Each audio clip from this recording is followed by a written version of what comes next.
रबुल फवाज के नाम में आप सबों की सलामती हो। आपकी खिदमत में एक बार फिर पादरी विक्सन हाजिर है। और जैसा कि पहले भी दो पैगामात में मुकद्दस मत्ती की इंजील उसके चौथे बाब को देखा और कैसे खुदावंद यीशु मसीह कमज़ोरी की हालत में हैकल के कंगरे पर या इसके साथ बड़े पहाड़ पर जाते हैं। उसकी वजाहत के बाद आज मलाकी की किताब में से एक बात पर हम गौर करने वाले हैं।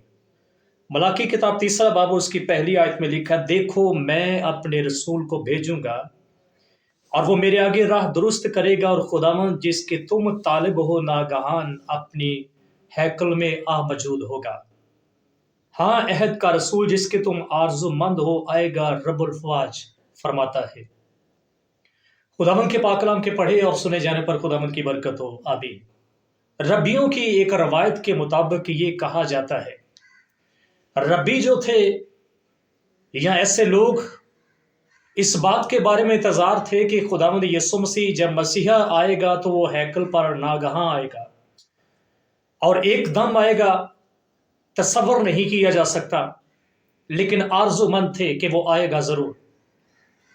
और जब इस इंतजार में हैं तो हम ये कह सकते हैं कि जब खुदावंद यीशु मसीह फाका करते हैं, बेअबान में हैं, अब इब्लीस को, चूंकि वो अपने अंदर एक इख्तियार रखता है, अपनी ज़ात में कुदरत रखता है, इब्लीस के बारे में ये कहा जाता है बाइबल मुकद्दस में कि वो जहान का खुदा है। हवा की अमलदारी के बारे में उसकी हाकमियत का इजहार भी किया जाता है, और इन तमाम बातों के बारे में हम जानते हैं कि उसके पास इख्तियारात हैं, इख्तियारात उसे मिले हुए हैं, अपने इख्तियारात का वो इस्तेमाल भी करता है, और इसके साथ कह सकते हैं कि उसकी अपनी हुक्मरानी जरूर है। और जब इब्लीस की अपनी हुक्मरानी है तो अब उसको ऐसा लगता था कि मसीहा जब आ चुका है तो मेरी हुक्मरानी जाती रहेगी, मुझे शिकस्त होगी, और वो अपनी शिकस्त के डर से खुदावंद यीशु मसीह के पास बेअबान में चला जाता है। खुदावंद यीशु मसीह उस इलाके में जानबूझ कर जाते हैं, और जब खुदावंद यीशु मसीह वहां पे पहुंचे हैं तो वहां पे इसे शिकस्त दी जाती है, और आखिरकार कह सकते हैं कि शायद ये डील कर रहा है खुदावंद यीशु मसीह के साथ कि अगर तू मुझे गिरकर सिजदा करेगा तो मैं सारी शानो शौकत जो है तुझे दे दूंगा, मेरी जो सल्तनत है, मेरी जो बादशाहत है, ये भी कायम रहे, और खुदावंद यीशु मसीह मुझे तबाह ना करे या मुझे शिकस्त ना दे। लगता है कि ये खुदावंद यीशु मसीह के साथ डील करने के चक्कर में है, लेकिन हरगिज ऐसा नहीं। खुदावंद यीशु मसीह इसके सर को कुचलने के लिए आए थे। खुदावंद यीशु मसीह जब इसके सर को कुचलने के लिए आए हैं तो पहला हमला जो करता है कि तू इस पत्थरों से कह कि ये रोटी बन जाए, उसके बाद वो हैकल के कंगरे पर ले जाता है। रबियों का ख्याल था कि इसी कंगरे पर जहां पे यीशु मसीह को लेकर गए थे, यहां पर मसीहा आएगा और फिर वो अपना ऐलान करेगा और लोग उसकी हाकमियत को, लोग उसकी सल्तनत को कबूल कर लेंगे। कुछ ख्यालात पेश किए जाते हैं, रवायत है, कुछ लोगों ने दावे किए थे, जैसा कि खुदावंद यीशु मसीह ने कहा, मुझसे पहले जितने भी आए सब चोर और डाकू थे। अब यहां पे भी सवाल है, जितने भी नबी आए क्या वो वाकई झूठे थे, क्या वो गलत थे? लेकिन हरगिज ऐसा नहीं। ये तो उन लोगों के लिए कहा जाता था जिन्होंने दावा किया था कि हम यस्सु हैं, हम मसीहा हैं, जो आने वाला था वही हम हैं। जिस बात का दावा करते थे खुदावंद यीशु मसीह ने उनके लिए कहा कि वो सब चोर और डाकू हैं।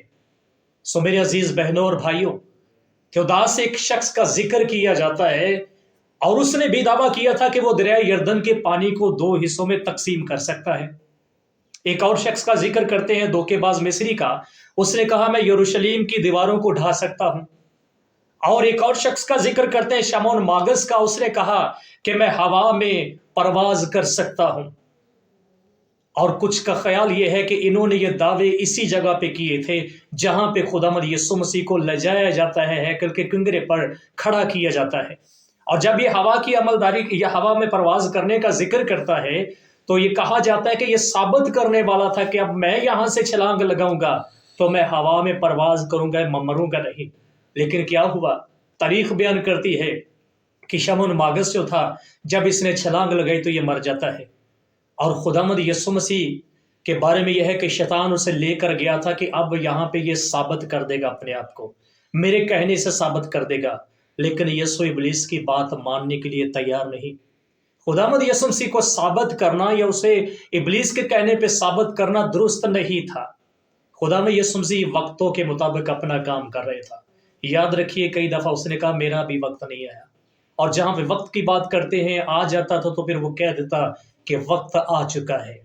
خداوند یسوع مسیح اپنے منصوبے، اپنے مشن کو اپنے ذہن کے مطابق پورا کر رہے تھے، اور خداوند یسوع مسیح کی شکر گزاری کرتے ہیں۔